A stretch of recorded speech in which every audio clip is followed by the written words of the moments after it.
सिमरनजीत सिंह मान जो अभी सांसद बने, उसने शहीद आजम भगत सिंह जी को आतंकवादी बोला और भिंडरावाला जी को देशभक्त। इस देश के संविधान से उनकी सदस्यता रद्द कर देनी चाहिए। ऐसे व्यक्ति को इस देश की उस पंचायत में जाने का अधिकार नहीं है। मैं आज बड़ा आहत हूँ कि हमारे शहीद आजम पूजनीय भगत सिंह जी के बारे में जो अपशब्द बोले गए, मैं ही नहीं पूरे देश की जनता इससे बड़ी आहत है। और मैं ये चाहता हूँ कि इस विषय पे पूरे देश की जनता को बीड़ा उठाना चाहिए। और जिसने भी ये शब्द बोले हैं, सिमरनजीत सिंह मान जो अभी सांसद बने, उसने शहीद आजम भगत सिंह जी को आतंकवादी बोल दिया और भिंडरावाला जी को देशभक्त। मैं इस बात से बहुत आहत हूँ और मैं इस बात का बहुत खंडन करता हूँ। और मैं सभी देशवासियों को अपील करता हूँ, आप सभी भाइयों को भी अपील करता हूँ कि सभी देशवासियों को इस बात के लिए प्रेरित किया जाए कि जो व्यक्ति इस देश के युवाओं को बरगलाने का प्रयास कर रहा है और इस देश की अखंडता को तोड़ने का प्रयास कर रहा है, उसको इस काम करने से रोका जाए और उसके खिलाफ जो कानूनी कार्रवाई हो वो होनी चाहिए। देशद्रोह का सबसे पहले मुकदमा दर्ज होना चाहिए और उसके बाद जो भी कानूनी कार्रवाई बनती है वो अवश्य होनी चाहिए। ये मेरी व्यक्तिगत इच्छा भी है और इस देश के सच्चे देशभक्तों की, जितने भी इस देश के वासी हैं, सभी सच्चे देशभक्त हैं, उनकी भी प्रबल इच्छा है। ऐसी जो टिप्पणियां हैं नेतागिरी और अपनी राजनीति चमकाने के लिए, देखिए, अगर राजनीति चमकाने के लिए ऐसे शब्दों का प्रयोग करे कोई भी व्यक्ति, तो ये उचित बात मैं तो नहीं मानता किसी भी कीमत पे नहीं। सुरेश जी, आप क्या कदम उठाएंगे इस बयान के ऊपर, जिस तरह का उनका बयान है? मैं आज सबसे पहले तो आप सभी का धन्यवाद करता हूं कि आपसे मुझे मिलके आपके थ्रू इस बात को मैं जनता के बीच में रखने का प्रयास करूंगा और सरकार के बीच में रखने का प्रयास कर रहा हूं।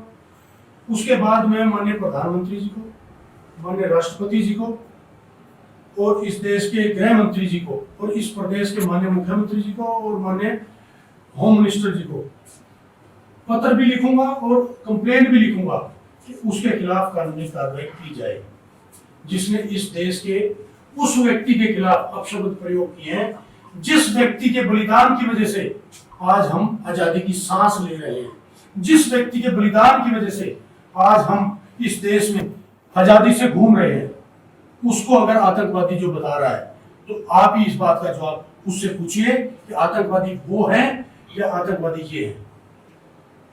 सर, क्या लगता है जिस प्रकार से हथियार संसद के अंदर ले जाने की भी इन्होंने एक बार चाह एक रखी थी, उसके ऊपर क्या कहना चाहेंगे आप? देखिए, मैं जहां तक संसद की बात कर रहा हूं, इस देश में उससे बड़ा हमारा मंदिर नहीं है। जिस देश का सबसे बड़ा मंदिर संसद क्यों है? क्योंकि वहीं से हमारे संविधान का पालन होता है, वहीं से हमारे सारे सबसे बड़ी जमात वही है हमारी। संसद सबसे बड़ा हमारा मेंबर है और उस देश में वहां जाके वो अपनी बात रखते हैं और वहीं से समाधान होता है। जब वो वहां हथियार लेके जाना चाहता है तो वो क्या अपने आप को क्या साबित करना चाहता है?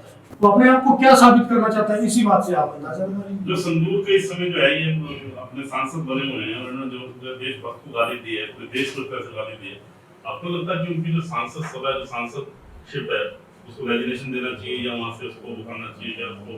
मैं तो आग्रह करूंगा, इस देश के संविधान से उनकी सदस्यता रद्द कर देनी चाहिए।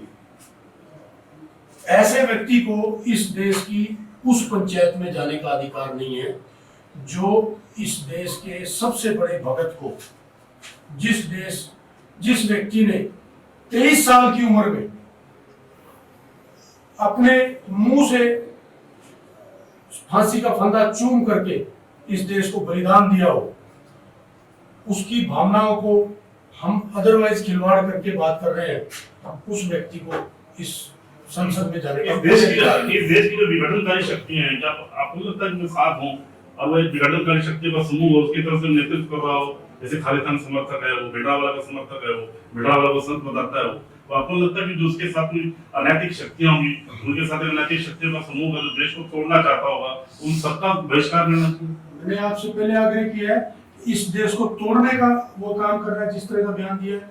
लेकिन एक बात मैं आपको बताना चाहता हूँ, इस देश की जनता इतनी कमजोर नहीं है कि ऐसे व्यक्ति के कहने से देश को तोड़ने के काम पे लगेगी। देश को अखंड बनाने के काम पे जनता लगी भी हुई है, और इस देश के वीर, इस देश के सैनिक, इस देश की पुलिस इस देश को अखंड भारत बनाने की तरफ चली हुई है। ऐसे व्यक्तियों के कहने से देश नहीं टूट सकता, इस बात का मुझे पूरा कॉन्फिडेंस है। और ये देश अखंड है, अखंड बनेगा। और पूरे एशिया के अंदर आज अगर देश सबसे बड़ी ताकत है तो इस देश के वीरों की वजह से है, जो वीर इस देश के आज हर स्थिति में इस देश को आगे बढ़ाने के लिए तैयार बैठे। मैं युवाओं को एक आग्रह करना चाहता हूं कि इस सांसद के अगेंस्ट पूरे देश में शांति प्रिय विरोध करना चाहिए, और जब तक करना चाहिए जब तक ये सांसद से इस्तीफा देके या इसकी सदस्यता रद्द ना हो जाए, जब तक इसका पुरजोर विरोध करना चाहिए। और मैं इसके लिए पुनः अपील करना चाहता हूं वीरों को भी और पूरे देशवासियों को। सर क्या लगता है ऑपरेशन ब्लू स्टार का भी विरोध किया था सिमरनजीत सिंह मान ने, और उसके बाद एक उच्च स्तर की नौकरी से इन्होंने इस्तीफा भी दिया था, उसके ऊपर क्या कहना चाहेंगे सर? इस्तीफा देने से पहले मेरे को एक लाइन याद है, इन्होंने बोला था कि मेरा पुलिस से मोह भंग हो गया है। अब मोह भंग क्यों हुआ, इस बात को मैं जरूर करना चाहूंगा। इन्होंने, इनके पास विजिलेंस का चार्ज भी था, इनके पास कई बड़े चार्ज भी थे। ये चाहते थे कि पुलिस के जवान भिंडरावाला को सपोर्ट करें, उनको हथियार की सप्लाई दे, क्योंकि 1980 में इन्होंने आतंकवादियों को हथियार भी सप्लाई किए हैं।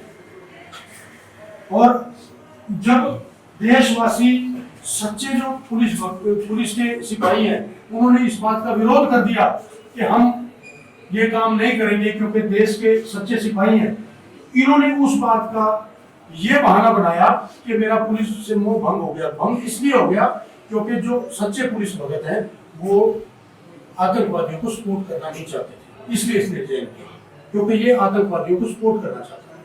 सर 1989 में इन्होंने जेल से ही इलेक्शन लड़ा था और इन्होंने जीत भी हासिल करी थी। उसके बाद 30 बार इनकी गिरफ्तारी भी हुई है। लेकिन क्या लगता है कि गिरफ्तार होने के बाद भी ऐसे लोग ऐसी उच्च पोस्टों पे बैठे होते हैं और देश के ऐसे चुनाव होते हैं जिनमें उनको बड़ी जीत मिलती है, उसके बारे में आपको क्या लगता है?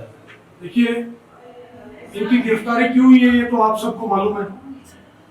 ब्लू स्टार एक ऐसी योजना थी इस देश की जिसने पंजाब के अंदर प्रजातंत्र को लागू किया था, और उसके लिए मैं धन्यवाद करता हूं KPS गिल साहब का और माननीय इंदिरा गांधी जी का, क्योंकि उनके नेतृत्व में हुआ था।